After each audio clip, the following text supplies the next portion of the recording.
Okay, now can you hear me now?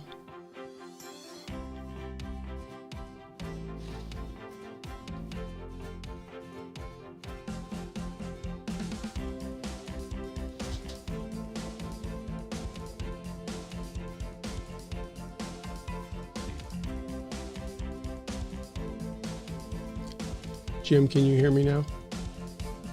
I can hear you. Yeah. Can you hear me? Yeah, I can hear you now. I'm not sure. I had a red slash through my the picture, the video. I'm not sure why it's I'm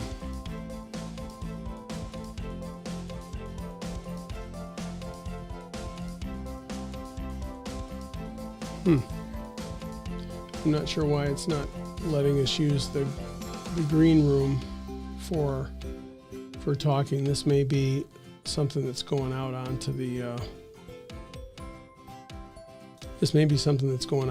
video right now. Our sound, for some reason, this should not be. It shouldn't be. You should be able to hear you even when, or you should be able to hear me even when you're muted.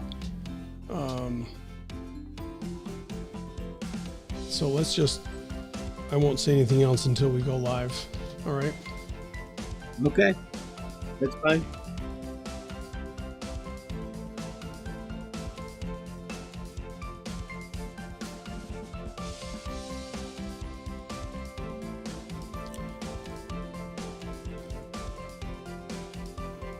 Hi, Don. Yes, I can hear you. Yeah, I was just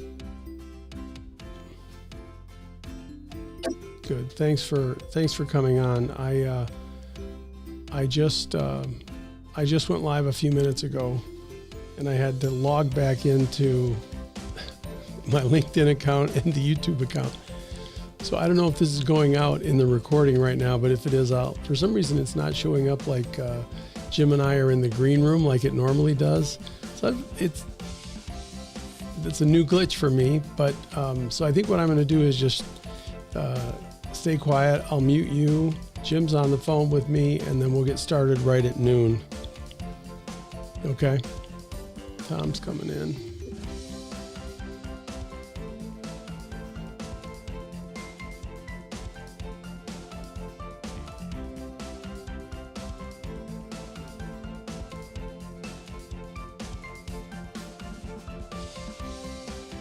Hey, Tom, can you hear us? Hey, I'm going to try to make you the host again. Does that work? That worked really well last time. All right.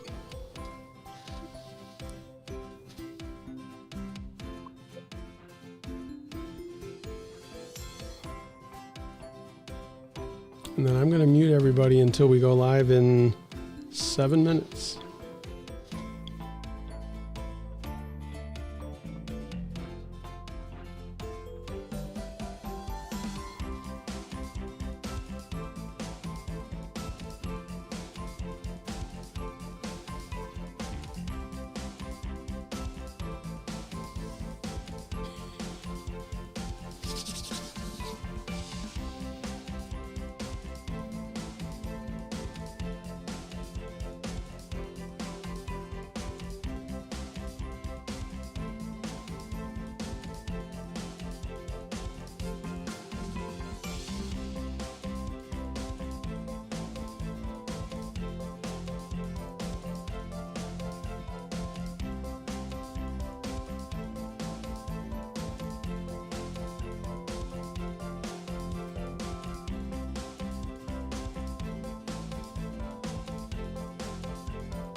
Good afternoon, everyone, and welcome to today's PEMBA On Demand Livestream.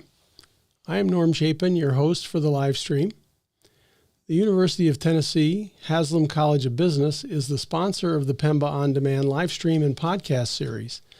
The livestream today is allowing alumni to join using an integrated Zoom link. We will have you muted during the livestream, but if you would like to ask a question or make a comment, please feel free to do so in the chat. If you have a question, please type a capital Q followed by the colon sign and then your question. It will be a little bit easier for the guest and I to identify who has questions that we would like to answer during the live stream. PEMBA On Demand has been developed to provide education for physician leaders and to bring the latest and most relevant topics to you. Each live stream focuses upon an aspect of physician leadership, innovation, career development, or the business of medicine. We're glad that you're taking advantage of these practical, insightful, and relevant discussions designed to help physician leaders get new and build upon existing leadership skills and perspectives. PEMBA On Demand will allow you to be an even bigger force for good in healthcare. CME is available for this live stream. Simply visit tiny.utk.edu/PEMBA On Demand, all one word, to obtain your CME certificate. Our live stream today is regarding the development of a Center for Quality, Safety, and Innovation in an academic setting. I'm pleased to have our guest today, Dr. James Kelvin. James is a fellow PEMBA alumnus, graduating in 2011 from the UT PEMBA program. Dr. Kelvin is a cardiologist, researcher, and physician executive. Jim, welcome to the PEMBA On Demand live stream. Thank you. Appreciate being here. You hear me okay? Yes, thank you. I'm really pleased to have you on the show today. Thanks for taking the time out of your schedule to join us. So I thought we would get kind of right into our main topic today, which is the development of a Center for Quality, Safety, and Innovation. I wonder if you could start by telling us a little bit about why you initiated this project while you were at Western University, and what problem were you facing that you were trying to find a solution for? Well, certainly, I should give a little bit of background in that I had actually worked at both Cook County and Rush University Medical Center for a total of 21 years before I took the job in Western. And that certainly did give me an opportunity to do a lot of quality improvement, especially during the time that I was the director of the coronary care unit. So I became quite accustomed to payment for performance, CMS data sets that were required to actually show that, in fact, patients were receiving good care. And then I went to Canada expecting that it would be the same, and it was not. Quality was largely a department within a hospital. There was really not much of an academic connection to it at all. On the other hand, I had young faculty that wanted to be able to improve the system and actually had gone off and gotten master's degrees in quality improvement. And so they needed a home. And we needed to actually build a workforce that was that had the skill sets for quality improvement. So and it so happened that I was doing recruiting for people who actually had backgrounds in quality improvement in my first term. And on my second term, we got involved with negotiations about renewing. And one of the things that the dean and I settled on was this quality improvement effort in building a center.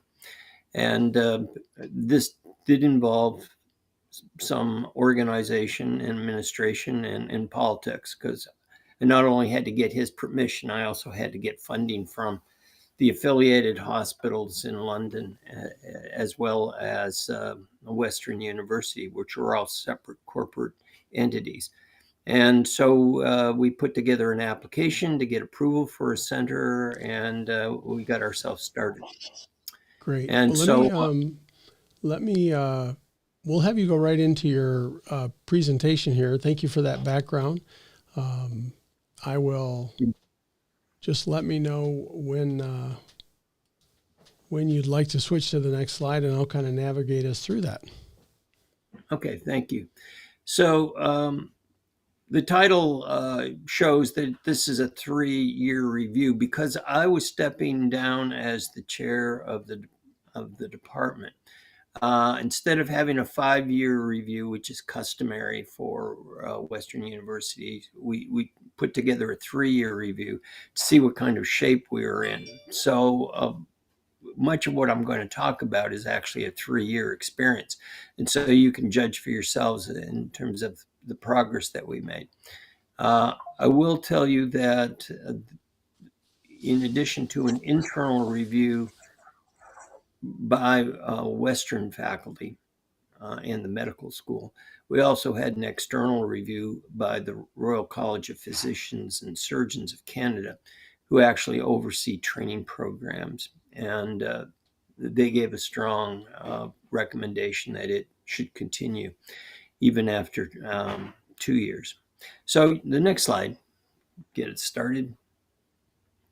So what do I want to cover today? I show you some of the accomplishments that we had, give you an outline, very brief outline of strategic planning that we did do before I left. And we were, at the time that this was written, we were asking for additional resources to expand the educational research programs, take the mandate beyond the Department of Medicine into other departments, support clinician development, and that includes not only hiring people with training in QI, but also improving their game, if you will, even after they've established themselves as a faculty member. We had to attain Royal College educational goals because they've been incorporating that into the expectations for training programs. And we had to ensure institutional quality objectives were being achieved. In other words, if we wanted to have continuing support from the hospitals, we had to do projects that were consistent with the hospital's missions. Next slide. So I gave you a little bit about the background of the negotiations, but clearly QI is becoming a national and, in Canada, provincial and local priority. Increasing public awareness of the Royal College requirements and medicine continues to progress. And so the implementation of new technology or new treatments has to be thought out as to how to be the most effective and efficient with that. And all the time we're trying to do this with a very fiscally challenged environment. Let me just say, from the time that I became the chair of the department, the largest teaching hospital was already suffering $20 million deficits, which continue to increase over time. So a very strained system, but one that really needed to have this investment. And obviously, if you want to have excellence in your department, you have to actually develop leaders who have the expertise on the clinical medicine side, but also on the infrastructure that's crucial. And what I really hoped for is that this would allow us to take a more active role in developing the landscape, so that we had a greater hand as physicians to improve patient outcomes and survival, and promote the academic development of our faculty. Indeed, when I first came to Western, there really wasn't anything built into the documents around promotion. that had said anything about quality efforts or quality improvement time. And that was one of the main reasons I think that the faculty who are interested in this supported uh, our efforts, because they needed to have more of an impact at the university level as well as at the hospital level. Next slide. So I told you a little bit about this at the beginning of how it came to be. Um, we were trying to show that in fact such an entity was actually feasible. And so the Department of Medicine was acting as a pilot, and the hope was that it would actually spread to other departments. Um, and certainly, I think that I was trying to answer the needs of the faculty who had advanced training in QI and wanted to see their career progress along those lines. We set it up in such a way that for members from other departments could also participate in some of our activities. And what we found was that there was a great deal of interest from individuals in other departments. And in fact, later on, I'll actually show you some projects that were done by individuals other than the Department of Medicine.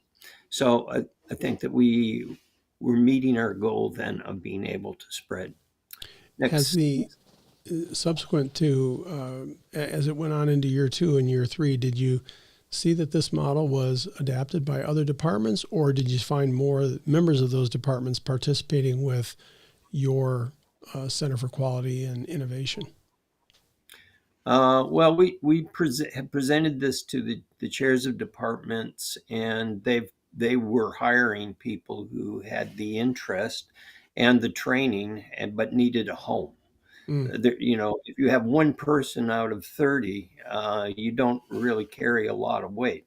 On the other hand, if you actually are part of a group of people that might be 30 to 50, suddenly you've got a place where you can go to ask questions, um, explain thinking around projects and how those projects might develop, and know that you're in an audience of people that you can trust who actually speak the language that you've learned. And so I think that we found early on that people were attracted to it. And we've presented it in a number of places so that people were aware of it and sought out, sometimes through our junior faculty. People know people from working in the hospitals and have heard about it and what's going on, and ask, well, can we join? And so we made it easy. Okay. Next slide. So this slide, I'm not sure how well you can see it, but essentially there were really 3 pillars. We were trying to improve patient outcome, reduce adverse events, and innovate in healthcare. Our goal was really to attain a goal of setting standard for excellence in healthcare quality.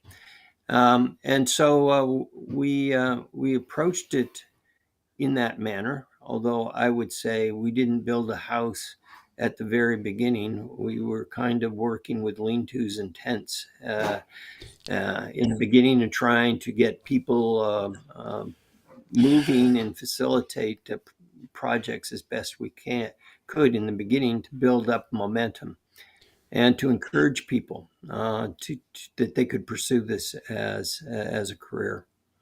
So you had something to keep the rain and the snow off people, but no central heating or central air conditioning at the beginning. No, and a lot of this was funded by the department. There was a sizable contribution from hospital and from the university, but in fact, by the end of the 3 years, our infrastructure was probably about $1 million in costs. So it's a significant effort because you need program coordination, you need data collectors, you need people to actually help facilitate projects and be project officers over and above the faculty salaries themselves. So it took a while to kind of build up that support. So one of the questions that we just got in, I'm going to, Dr. Leiter's on, and had a question about if there was a specific approach you used to get the resources you needed for the QI program, especially because this is an academic center. How did you approach that as you needed to provide more resources to take on more projects? Well, that's the rub. Well, first, Don, I got myself a tin can. So I could go out there and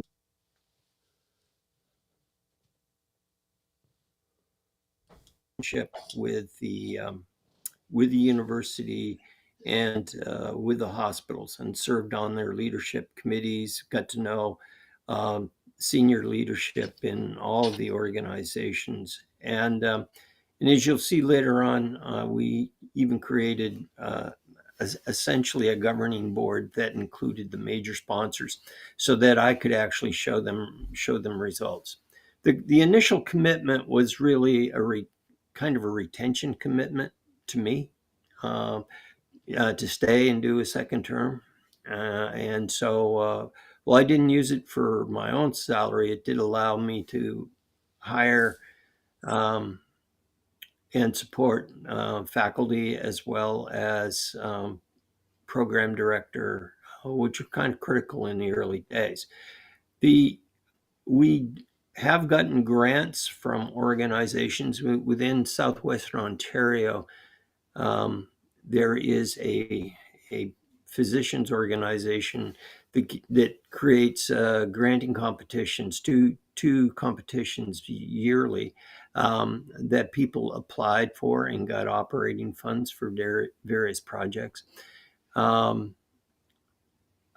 think that by the time I was leaving, there was a need to kind of figure out what we were going to have to do in the future, which I kind of saw as a need to gather more support from philanthropy in the form of the hospital foundations, as well as other organizations, more activity on the on research grants. And one of the things that one tries to do when you're starting something up and you're really creating seed funding, you really want people to do projects that produce data that can actually be used in support of grants. So that I think was critical, and we did have some successful candidates that got grant funding that allowed actually little sub-programs to develop. It's a constant issue, though, is how do you keep the money flowing?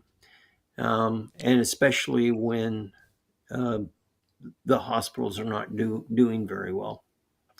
And so that you would really that the hospital should be supporting this. The hospitals do what the government tells them to do. They don't necessarily, the government doesn't tell them you need to have a mandate for quality. They just tell them, we want to see what your fall rate is. We want to see what your hospital infection rate is. And the rest of it, of how you actually build a team, they weren't so interested in. So you really have to find some people that are passionate about this and see this as a need that's going to continue. Mm-hmm. Thank you. Next slide. So next slide. There we go. So this is our structure. I thought at the beginning that I would have a research committee and an education committee. Then I did interviews with all the people that were interested in joining up. And I found that a lot of those people didn't really have a clear distinction in their mind of whether they're going to teach it, or whether they were going to do it, or whether they were going to actually study it. And so that led us to kind of change our approach. We still had a governing board, as I spoke to, which made our sponsors actually intimately involved in what was happening. We had an advisory committee of senior members of Sequins. I served as the executive director, but I did have help. I had a program clinical lead and educational program lead. The educational lead was really important because the educational program started off quickly. And we spread our programs not only into the residency program, but also into hospital staff, as well as the Ivy Business School. Can you imagine that we were teaching quality improvement to business students because they really didn't have any healthcare experience in quality improvement in that genre?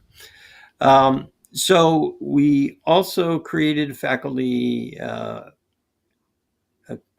members committee, um, and um, and we hired secretarial support, curriculum development support, and we also had one QI consultant who was a non-physician, but had done the University of Toronto QI Masters and was interested in healthcare, and so this was kind of the skeleton team, um, which I think was effective. It was small enough that everybody knew everybody, um, and they all had assignments that made sense to them as well as to me. So um, that's how we started.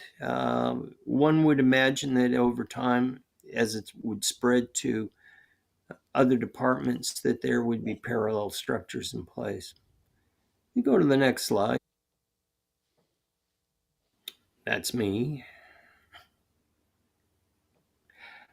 These are just some of the people that supported me in this venture. I've alluded to them.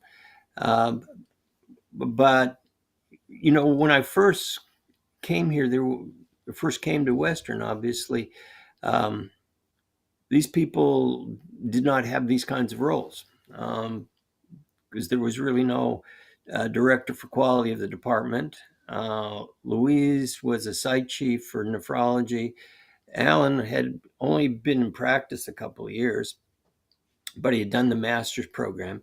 Joan was an educator that worked at Western, and Joe Carson was the QI consultant who had also done the master's program.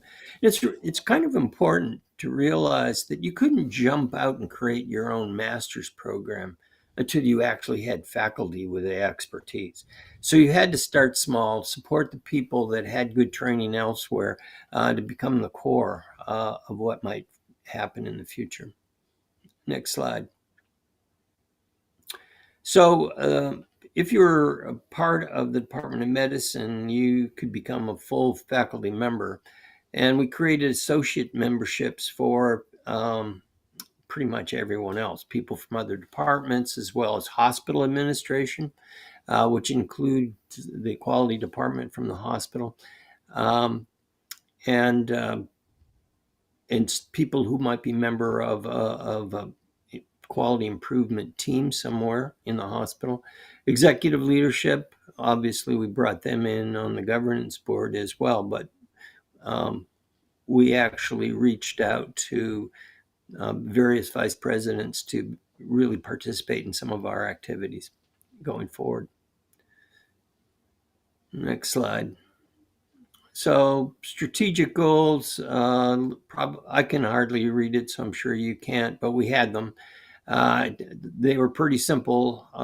They were more goals than specifics because at the beginning, um, you're kind of making it up as you go along. I think that if I talk about leadership, I think having courage to be able to just do something and see what happens, risking failure, is kind of important in all of these things because you don't know. It's not as if there was a map. The best we could do is probably copy University of Toronto, which had a master's program, but they had about a decade or more on us. We had to figure out what we could put together in the short term and do it really within, as it turns out, um, we did not, we had to do a 3-year review, not a 5-year review. because I was leaving, I was retiring. And so that meant you had to move pretty quick to have something to show at the end of 3 years. So next slide. Um, there are a lot of people that are craving this sort of thing. Once you start to actually map it out, you can see that everything from primary care to administrative clinical redesign teams, other departments, the public at large, postgraduate medical education wanted us to take on the task of teaching all residents from all programs. Um, and so there were sent some organizations already under the Western mantle, like the Center for Education, Research, and Innovation, which we actually tied into. Um, and we tried to use resources from the hospital, human resources available on the quality side from their quality department. So you can see that relationship building was a big part. Uh, and word of mouth was also a big part. And putting together, presentations. I did one. I did a set of presentations to department chairs to actually entice them to support faculty members to join with a full membership. And so we had to put together a package of things for people to actually see what it was about. And so it actually kept us quite busy. Next slide. This just gives you an idea, really, of the expansion beyond the Department of Medicine that was possible. So you have various departments or administrative groups, as well as divisions within the Department of Medicine. The divisions are in blue, everybody else is in orange, but you can see that even within, at the 3-year mark, we had a pretty significant buy-in from people throughout the organization. This did not exist when I started. It did not exist in the first 2 years. There was a lot of preparation um, before year 5 to be able to take this step. And the leverage I used was that I might leave. So that's important.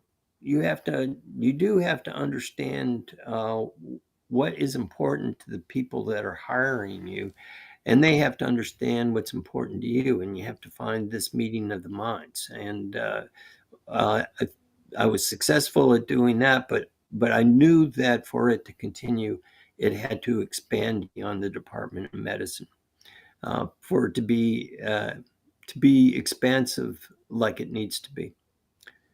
Next slide. So this is interesting.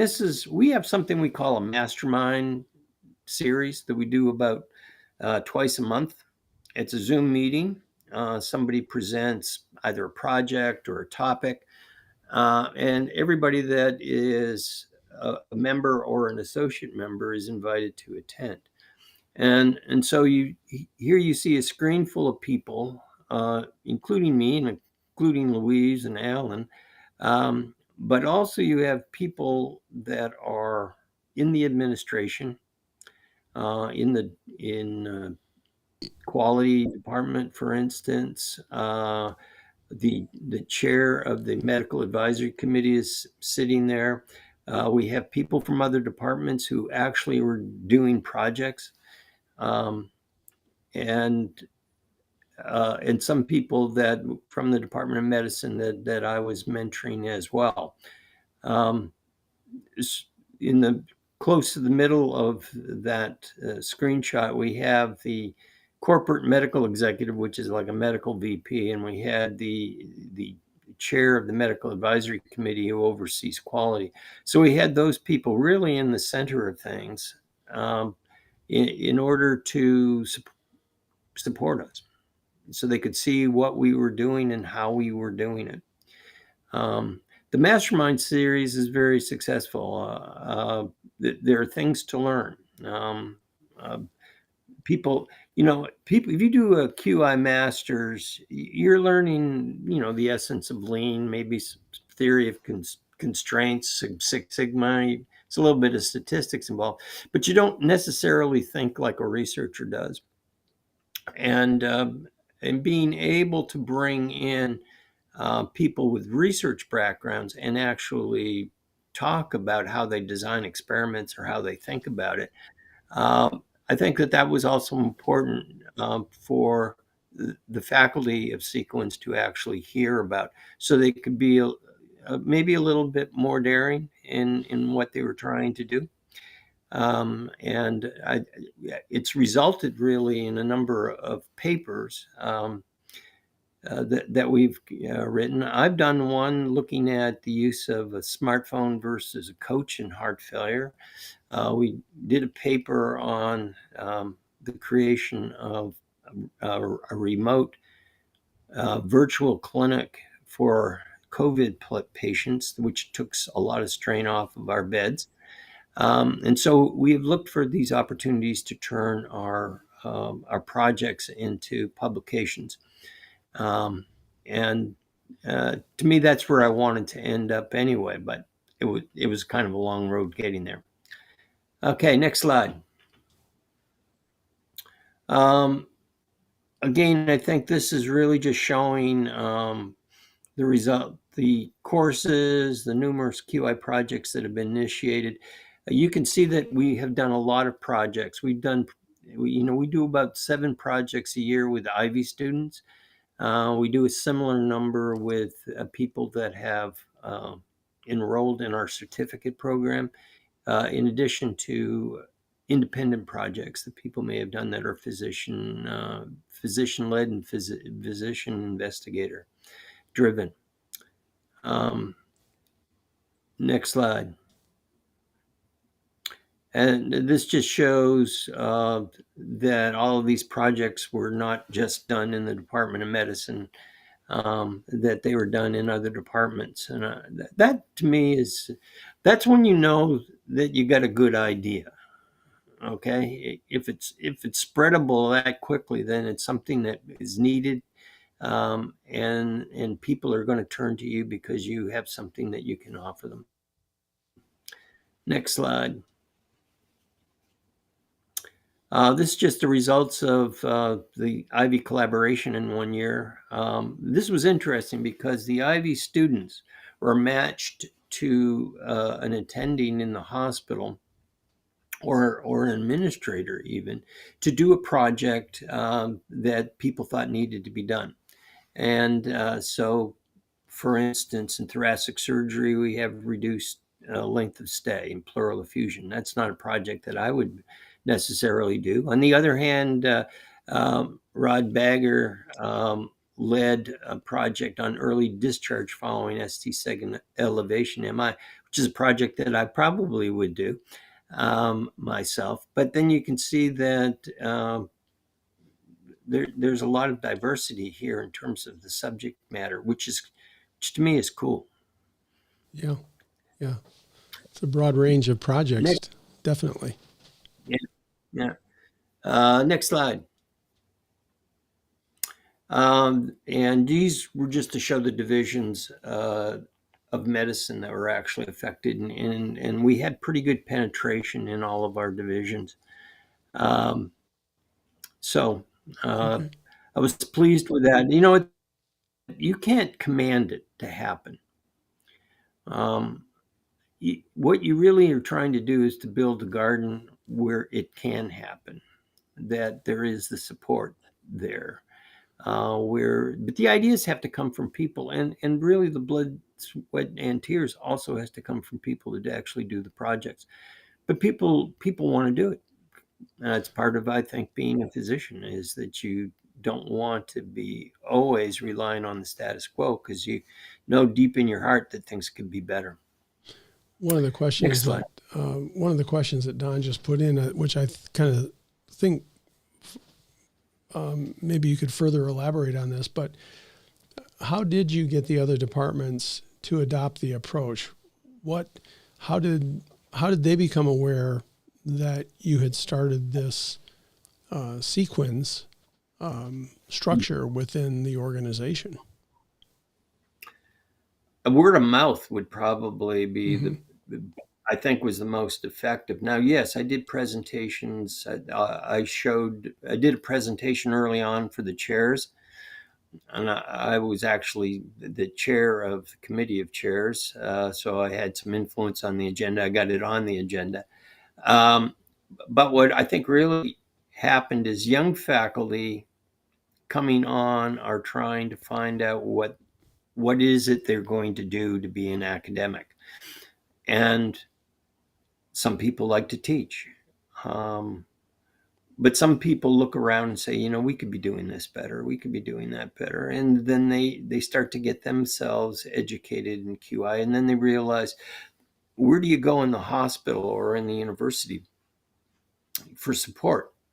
And that turned a lot of people Mm-hmm. towards us, and the chairs would of a respective division might actually come up to me, or a department for that matter, and say, I have so and so who's quite interested in quality. I'd like to, what else can I do to help? So Mm-hmm. so we had those kinds of conversations, and then I actually put together a pitch Okay. uh, to department chairs to actually support. And the hospital, I spent a lot of time actually talking in hospital leadership about the value of the program. And eventually they could see it themselves, because enough of them were attending mastermind series or were involved in projects that, Mm-hmm. and we actually had them as judges on these competitions. Mm. When we do a competition, whether it's the hospital or the Ivy, um, we do a competition, and we bring people from the administration, like presidents and deans, to actually sit as judges on the project, so they can see it for themselves. Great. Next slide. I just wanted to just show some of the work that anesthesia. We had one person that was interested in quality in anesthesia. I'm not really sure what their project was, because I wasn't involved with it, but they put together a nice dashboard.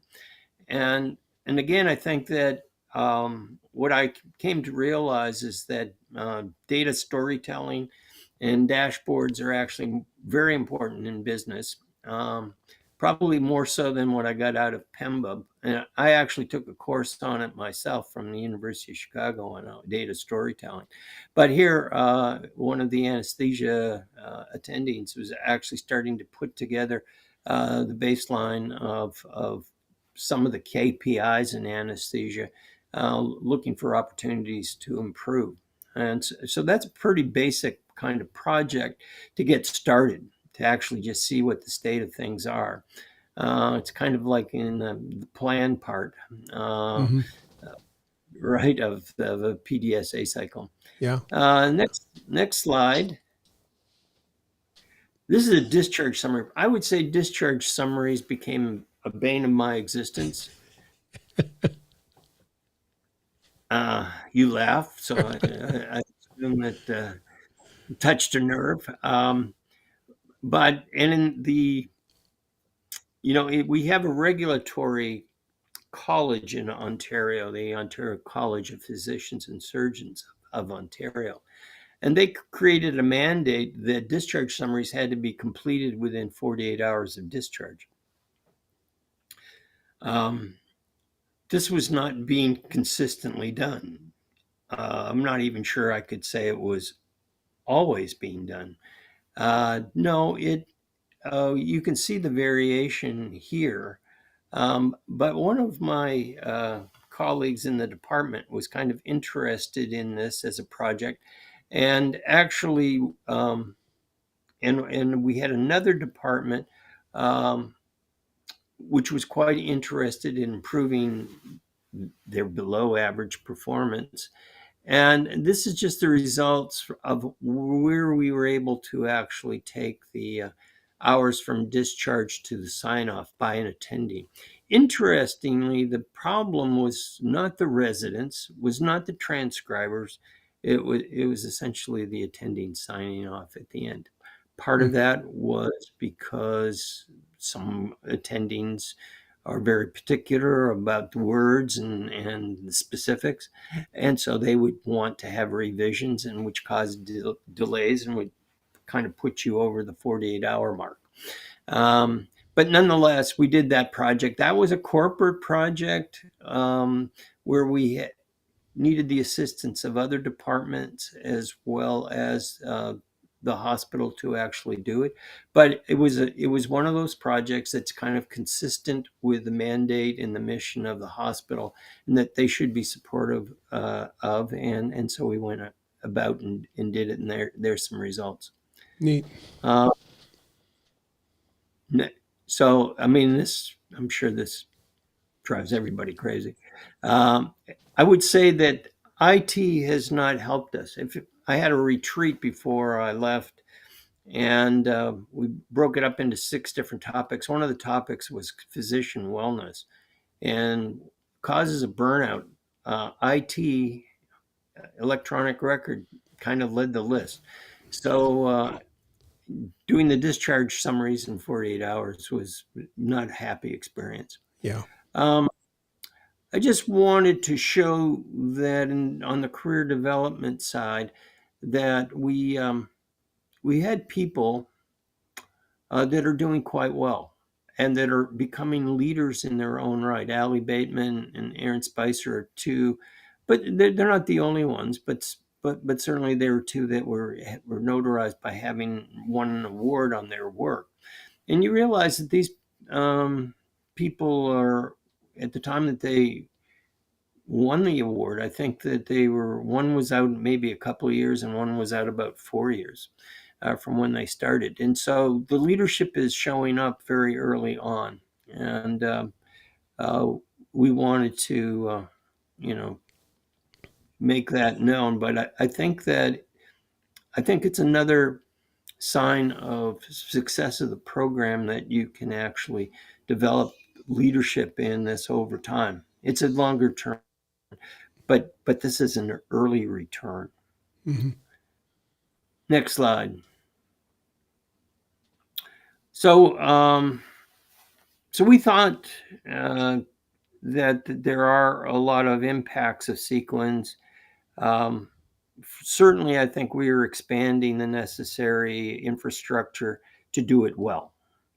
And doing it well means that you have to actually have data, and you also have to have ideas, and you have to have leadership that actually has followers in order to get anything done.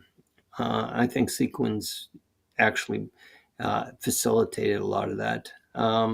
We developed and created delivery of educational opportunities for staff, in addition to physicians. I think that having Sequences was a recruitment tool and a retention tool for physician staff. I think the whole idea is around making things better for patients in a sustainable, systematic way.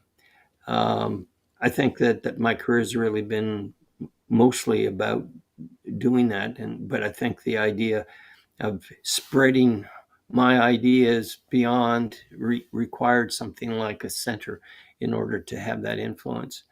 Well, I think your recognition that it's a recruiting and retention tool, I do think speaks to what you talked about earlier, and that is the vast majority of physicians want to participate in improvement efforts. They want to continually do a better and better job for their patients. I mean, that's kind of in the DNA of being a physician, I think. I think it does too. You don't need, people want to do it. You just, instead of having, a stick or telling them no, you have to kind of help them get to a point where they can make progress and see that. I think it's really important. I think the idea of collaboration was important, and I think we've demonstrated that. I think in the future, if I were still there, I'd be pushing more for actual patient improvements in patient care as it relates to evidence-based medicine, timeliness, Mm-hmm. and And I think that for the future of sequence, having an awareness and profile of surrounding hospitals is important because they don't have the expertise in the smaller hospitals. They don't have enough staff or resources to do it. And so being able to act as a consultant or an educator could be very beneficial to the public that we serve in a broader sense. Next Great. slide. I think we're getting close to the end. Next Yeah. slide. Okay, so after you kind of run around in the woods for a couple of years, you sort of say, I'm expecting that at the 5-year mark that we built a strategic plan would be in good shape. It turns out I started building the strategic plan around partway through the second year. Mm-hmm. I had a facilitator who had helped me with strategic planning in the department, who we were always on the same wavelength about what this should look like.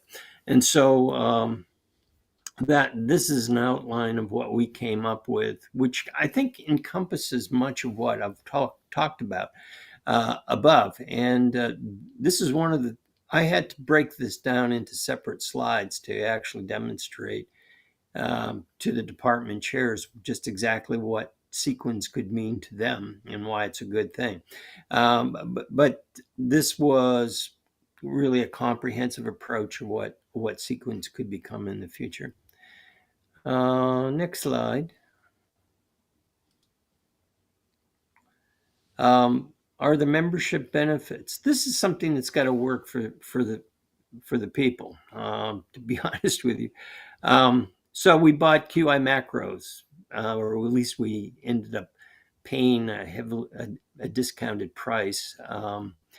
We created stats and data analytical support within the department that actually served projects. Mentorship and coaching. We talked about the mastermind series. The coordinators that we've hired are actually do projects for departments besides the Department of Medicine, and they get paid for their time. Educational events, I've alluded to that. A community of scholars, I think people want to be a part of it. Um, we we've sold merchandise. I think that it's actually as I demonstrated with Ali and Aaron, is that it's an opportunity for people to step forward and take on a leadership role, knowing that they're going. What's behind them is support. Um, and so I think that has been one of the reasons that we've also attracted people. Next slide. So I think in a very short time frame, that in business school you're trying to make a profit like yesterday. Certainly within 2 to 3 years. This is not a project that's about making money. At best, it helps reduce cost, I would say.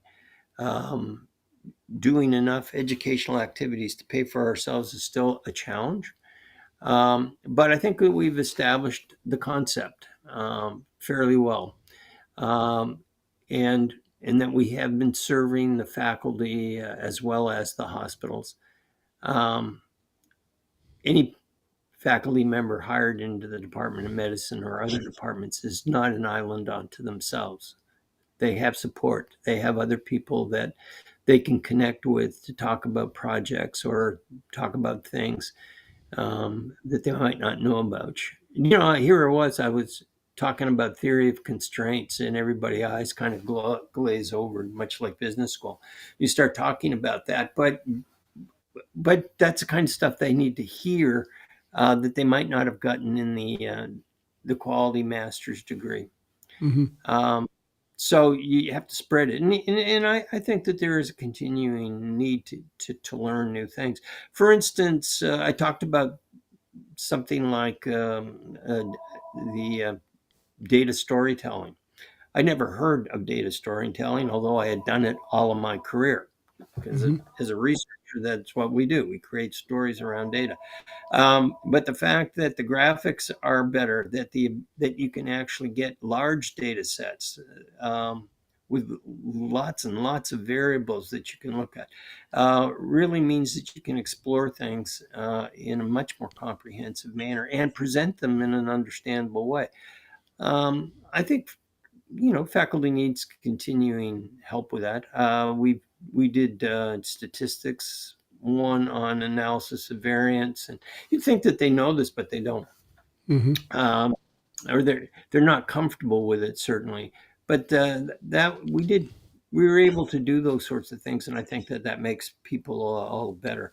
And we completed some projects that were important to the missions of the institutions, and other people saw its value who were not really part of it, and so I think that yeah, it was an important thing to do to have impact. I think as a one of the things as a leader, you got to figure, well, okay, well, what does the leader do? And one of the things you have to do is kind of figure out what the destination's supposed to be and what the direction's going to be. And I think that sequence was I think a very important tool um, to have more influence over more people in a short period of time. And in Canada, a chair serves for 5 years and he's renewed. For a 5-year term. 10 years is not a long time to get a lot done, especially when it's in a mess to begin with. So I think sequence was kind of a valuable means of being able to achieve an end of change. So I think Thank you. that's it for this one. Great. Hold on one second here, and I will get back into. I had a little bit of a. There we go. Had a little bit of a technical glitch there, so I apologize for that. But thank you for sharing that project with us. I think that was really great. If you don't mind, I'd like to kind of ask you some questions about your decision to pursue the MBA and the impact that that's had on your career.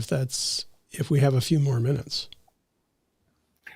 Well, I that's interesting. I I have a rather eclectic career, to say the least. I'm trained in internal medicine, critical care medicine, cardiology, invasive cardiology, and I did 2 years of research at CVRI. So I've done a lot of different things. And as I think what happened in my career was that because I did a lot of things, it kind of positioned me to be influential, uh, which kind of led to higher and higher levels of leadership. But once you're at the level of senior leadership in the hospital or of a major division or department, um, things get more complicated. Um, and to be honest with you, when I took the chairmanship of Rush Cardiology, I actually did an executive leadership course, which is kind of like 10 weeks, 3 hours a week, which kind of got me through 10 years. But in the 10 years, the competition in Chicago was immense. I was on a lot of pressure to try to increase market share.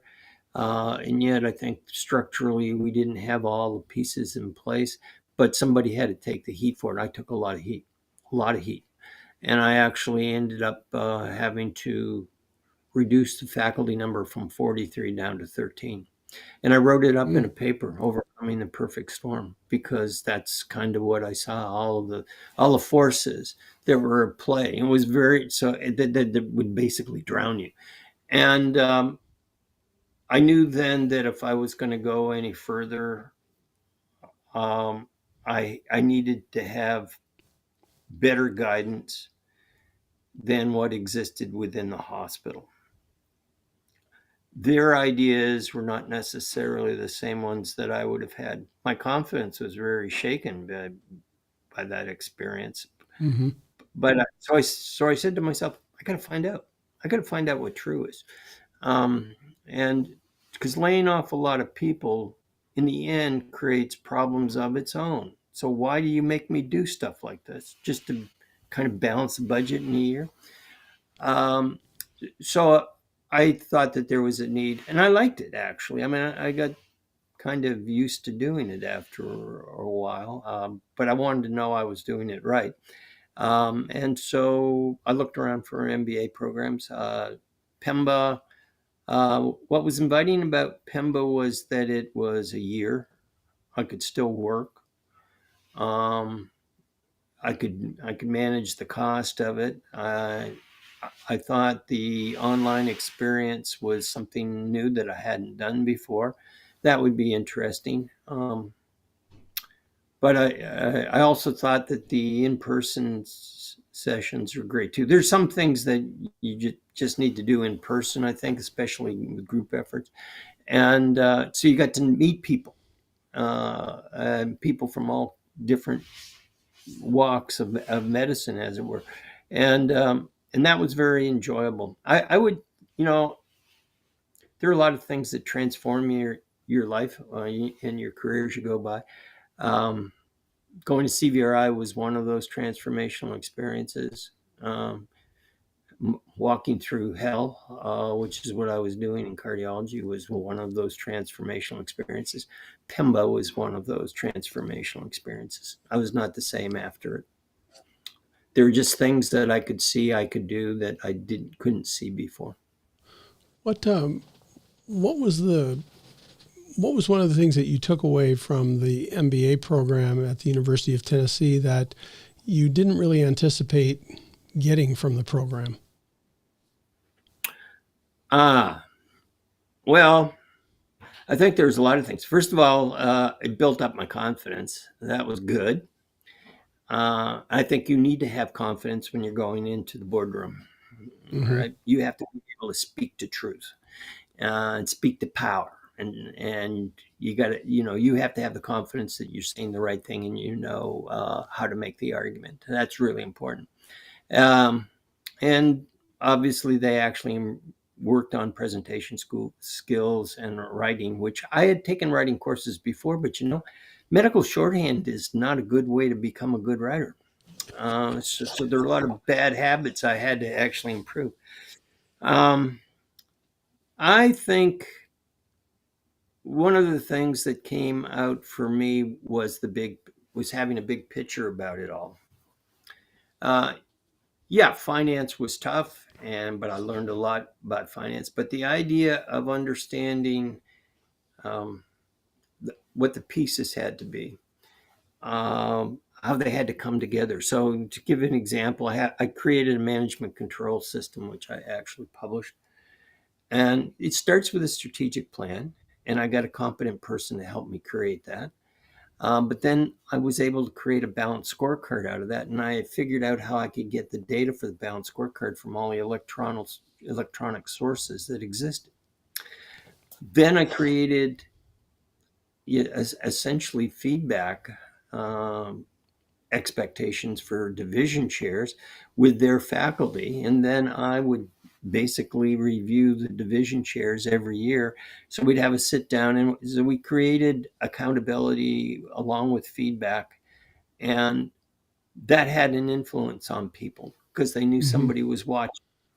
And how you reward people is important. How you reward people tells people an awful lot about what it is they have to do.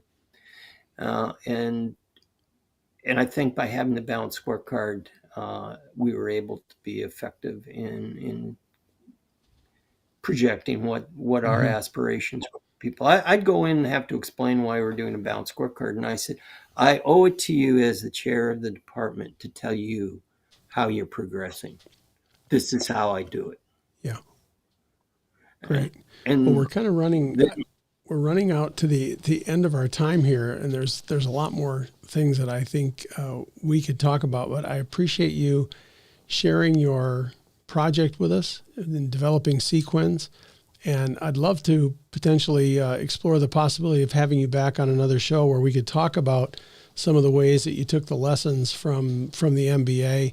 I know because of our conversations leading up to this live stream that you've done presentations on that in the past. So I think maybe we'll try to bring you back on the show in the future and see if we can have a kind of a deeper dive into some of those lessons that you learned and what you took away and how you implemented those in your career.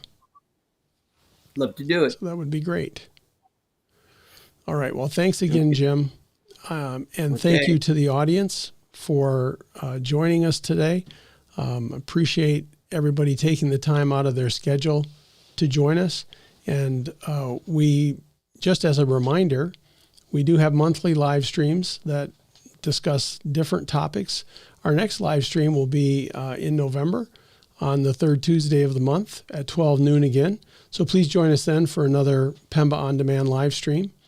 Special thank you to Kate Atchley, Executive Director, Healthcare Division, Graduate and Executive Education at Haslam College of Business, and Dr. Don Leiter, Professor at the University of Tennessee and Director of the Institute for Healthcare Quality, Research, and Education, for both of their support for this program. Thanks also to Tom Brown and Christy Napper for their support. I couldn't really do this live stream if I didn't have support from all four of them. Another reminder is that we release bi-monthly podcasts every other Thursday, including repackaging our live streams as a podcast. So we will be releasing a podcast this Thursday on the 17th.